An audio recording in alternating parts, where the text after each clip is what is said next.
आज हम पाकिस्तान के सिर्फ 24 घंटों को खंगाल रहे हैं। एक ऐसा दिन जहां खबरें किसी थ्रिलर फिल्म की तरह एक दूसरे से टकरा रही थीं। हाँ, और इन खबरों को समझने के लिए हमारे पास कई न्यूज़ आर्टिकल्स हैं और एक काफ़ी दिलचस्प जियोपॉलिटिकल एनालिसिस भी है। और ये 24 घंटे वाकई मतलब ऐसा लग रहा था मानो दो अलग-अलग देश एक ही नक्शे पर चल रहे हों। बिल्कुल।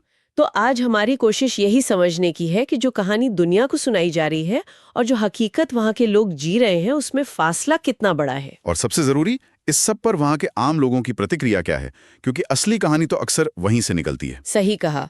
तो चलिए इसकी गहराई में उतरते हैं और शुरुआत शायद उस एक घटना से करनी चाहिए जो इस पूरे मंजर को सबसे अच्छे से बयां करती है। आप पिज्ज़ा वाली घटना की बात कर रही हैं। हाँ, जब देश के रक्षा मंत्री एक नकली पिज्जा हट का उद्घाटन कर देते हैं। वो वाकई कमाल था। तो सियालकोट छावनी में एक बड़ा कार्यक्रम होता है। रक्षा मंत्री ख्वाजा आसिफ मुख्य अतिथि हैं। बिल्कुल पूरी शानो शौकत के साथ कैमरे हैं, गुलदस्ते हैं और वो एक नए नवेले पिज्ज़ा हट आउटलेट का फीता काट रहे हैं। पहली नजर में तो सब कुछ बिल्कुल सामान्य लगता है, एक आम सा उद्घाटन समारोह। लेकिन असली कहानी तो इसके बाद शुरू हुई। हम्म। कुछ ही घंटे बीते होंगे कि पिज्ज़ा हट पाकिस्तान और जो उनकी पेरेंट कंपनी है यम ब्रांड्स, हाँ। उन्होंने एक ऑफिशियल स्टेटमेंट जारी कर दिया और उस बयान में साफ साफ लिखा था कि सियालकोट में खुला ये आउटलेट अनधिकृत है। क्या मतलब सीधा सीधा कह दिया कि ये हमारा है ही नहीं। बिल्कुल। उन्होंने कहा कि हमारा इससे कोई लेना देना नहीं है और ये हमारे क्वालिटी या सुरक्षा के किसी भी स्टैंडर्ड को पूरा नहीं करता। इसके बाद जो सोशल मीडिया पर हुआ होगा मैं सोच सकती हूँ। एक सैलाब आ गया। पिज्जा सुरक्षा जैसे हैशटैग ट्रेंड करने लगे। लोग इस बात पर यकीन ही नहीं कर पा रहे थे कि देश का रक्षा मंत्री, और वो भी एक मिलिट्री कैंटोनमेंट के अंदर, हाँ, एक पिज्जा की दुकान की असलियत तक का पता नहीं लगा सका। पर ये सिर्फ एक मजाक की बात तो नहीं है। मतलब इसके पीछे कोई गहरा मुद्दा भी तो होगा। बिल्कुल है। और यही बात हमारा एक सोर्स, एक विश्लेषण है, वो कहता है। उसमें स्थिति के लिए एक खास शब्द इस्तेमाल किया गया है, अनअधिकृत संप्रभुता। एक मिनट, अनधिकृत संप्रभुता, ये सुनने में बहुत भारी शब्द है। इसका मतलब क्या है? क्या ये बस इतना है कि सरकार की इज्जत नहीं रही? नहीं, ये उससे कहीं ज्यादा गहरा है। अनअधिकृत संप्रभुता का मतलब है जब एक राज्य का, एक देश का अपनी ही हकीकत पर, अपने प्रतीकों पर इतना कंट्रोल भी ना रहे। अच्छा। कि कोई भी बाहरी ताकत, चाहे वो दूसरा देश हो या इस मामले में एक फास्ट फूड चेन, उसे सरेआम चुनौती दे सके और शर्मिंदा कर सके। वाह, तो ये सिर्फ एक नकली पिज्जा की दुकान नहीं थी, ये एक तरह से राज्य के अधिकार के खोखलेपन का प्रतीक बन गई। बिल्कुल। और ये खोखलापन और भी ज्यादा साफ तब दिखता है जब हम सियालकोट की इस नकली पिज्जा हट की तुलना उस तस्वीर से करते हैं जो प्रधानमंत्री शहबाज शरीफ उसी वक्त दावोस में दुनिया को दिखा रहे थे। हाँ, ये विरोधाभास तो कमाल का है। एक तरफ देश में ये चल रहा था और हजारों किलोमीटर दूर स्विट्जरलैंड में, वर्ल्ड इकोनॉमिक फोरम के मंच पर, हाँ, वहां से प्रधानमंत्री एक बिल्कुल अलग ही पाकिस्तान की कहानी सुना रहे थे। उन्होंने देश की तरक्की के बड़े बड़े दावे किए। क्या क्या कहा उन्होंने? उन्होंने कहा कि महंगाई कम हो रही है, हम एक्सपोर्ट पर आधारित विकास कर रहे हैं, और तो और आर्टिफिशियल इंटेलिजेंस, क्रिप्टो और आईटी के क्षेत्र में पाकिस्तान बिजली की गति से आगे बढ़ रहा है। बिजली की गति, ये शब्द सुनने में तो बहुत अच्छे लगते हैं, लेकिन यहीं दावोस की कहानी और घरेलू हकीकत का फासला साफ हो जाता है। कैसे? देखिए, एक तरफ एआई में बिजली की गति से आगे बढ़ने का दावा है और दूसरी तरफ जमीनी हकीकत यह है कि उसी दौरान दिसंबर में देश में स्थानीय मोबाइल फोन बनाने की रफ्तार में गिरावट दर्ज की गई थी। और महंगाई का दावा भी था, लेकिन सोना तो रिकॉर्ड 4,93,000 रुपए से भी ज्यादा प्रति तोला पर पहुंच गया था। ये आंकड़े तो दावोस की कहानी से बिल्कुल मेल नहीं खाते। बिल्कुल नहीं। और आंकड़े तो एक तरफ है, जमीनी हकीकत तो और भी भयानक थी। आप कराची वाली घटना की बात कर रही हैं? हाँ, उसी 24 घंटे के दौरान कराची के गुल प्लाजा में आग लगने से दर्जनों लोगों की मौत हो गई और 65 से ज्यादा लोग लापता थे। और सबसे दुखद बात यह थी कि इसे एक अनुमानित त्रासदी कहा जा रहा था। मतलब सबको पता था कि ऐसा कुछ हो हाँ, सकता है। क्योंकि उस पूरी बिल्डिंग में आग से बचने का कोई रास्ता ही नहीं था, कोई इंतजाम नहीं था। और इसी बीच लाहौर दुनिया का सबसे प्रदूषित शहर बन गया, जहां एयर क्वालिटी इंडेक्स यानी AQI 500 के खतरनाक स्तर को भी पार कर गया। तो मतलब एक तरफ आप डिजिटल भविष्य के सपने बेच रहे हैं और दूसरी तरफ लोगों को सांस लेने के लिए साफ हवा तक नहीं मिल रही। यही तो वो फासला है जिसकी हम बात कर रहे हैं।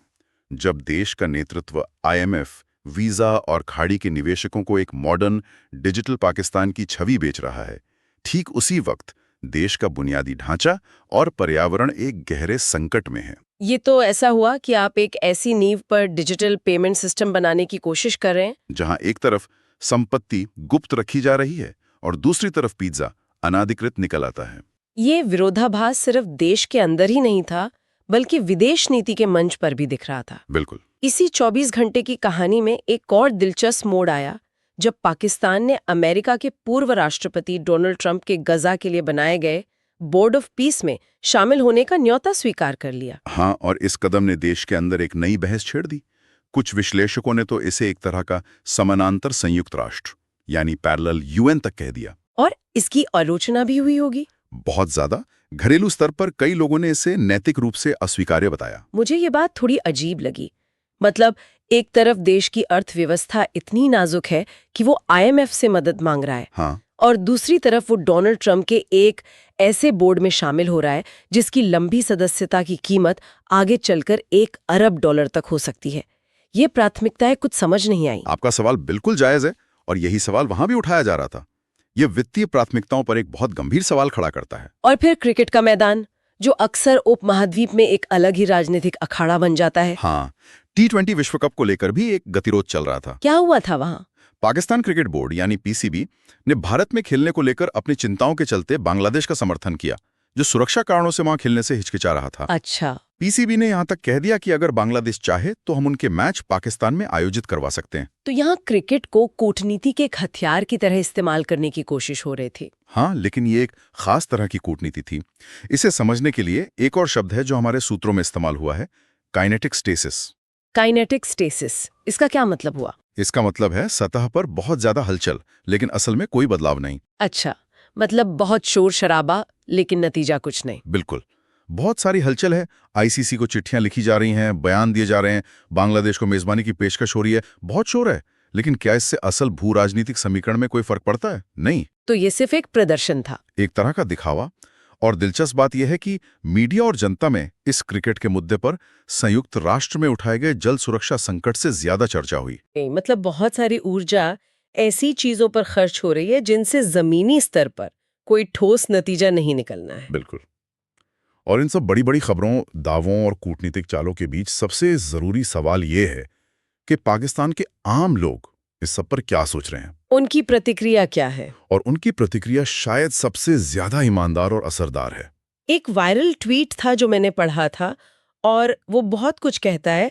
जंग करनी हो तो 9 बजे से पहले कर लेना, 9:15 पर गैस चली जाती है हमारी। ये कमाल का, ये उदास भी है और मजेदार भी। हाँ। स्रोतों में इस तरह के हादसे के लिए खास नाम दिया गया है, पतन के बाद का व्यंग्य। पतन के बाद का व्यंग्य, इसे थोड़ा और समझाइए। ये सामान्य राजनीतिक व्यंग्य से कैसे अलग है? ये बहुत अलग है। देखिए, सामान्य व्यंग्य अक्सर व्यवस्था पर चोट करता है, उसे बदलने की उम्मीद में। लेकिन पतन के बाद का व्यंग्य तब पैदा होता है जब लोगों को लगता है कि सिस्टम पूरी तरह से ढह चुका है और अब कुछ नहीं बदल सकता। अच्छा। तो ये गुस्से या प्रतिरोध से नहीं, बल्कि एक गहरी लाचारी और निराशा से जन्म लेता है। अब गुस्सा करने का भी कोई फायदा नहीं, तो लोग अपनी ही मुसीबतों पर हंसने लगते हैं। जैसे बिजली कटौती, गैस की कमी, आर्थिक बदहाली। हाँ, ये सब उनके मजाक का हिस्सा बन जाते हैं क्योंकि उनके पास और कोई चारा नहीं बचा है। एक और उदाहरण था जब कराची में एक यूजर ने शहर में बड़े ब्लैकआउट के बारे में ट्वीट किया। फिर कुछ देर बाद उसने सफाई दी। हाँ, कि माफ करना, पूरे शहर का नहीं था, बस हमारे मोहल्ले का ट्रांसफॉर्मर उड़ गया था। इस पर किसी ने जवाब दिया, भाई ये तो कराची में रोज का है। यही तो, जब त्रासदी इतनी आम हो जाए कि वो एक मजाक बन जाए, तो आप समझ सकती हैं कि हालात कितने गंभीर हैं। इसका निचोड़ ये है कि पाकिस्तान की सरकारी नीतियों का असली शिकार कोई बाहरी दुश्मन नहीं, बल्कि उसके अपने नागरिक हैं। बिल्कुल, उनका हास्य उदासी से भरा है। और जैसा कि एक लेख में लिखा गया था, उनके मीम्स ही शायद वो अकेली चीज हैं जो देश में समय पर काम करते हैं। जब आपकी जिंदगी की त्रासदी भी लोड शेडिंग के साथ आए, तो शायद हंसी ही आखिरी सहारा बचती है। सही कहा।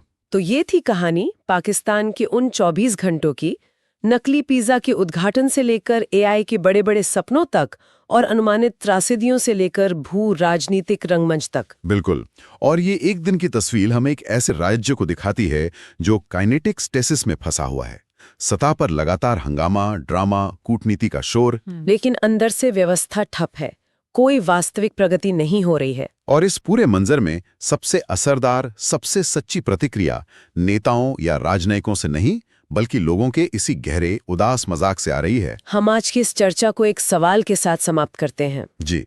जब किसी देश की सरकारी कहानी और जमीनी हकीकत में इतना फासला हो जाए कि हकीकत पर बना मजाक सरकारी कहानी से ज्यादा विश्वसनीय लगने लगे, तो आगे क्या होता है? क्या ये डार्क कॉमेडी बस यूं ही चलती रहती है, या फिर ये किसी बिल्कुल अलग चीज की प्रस्तावना बन जाती है?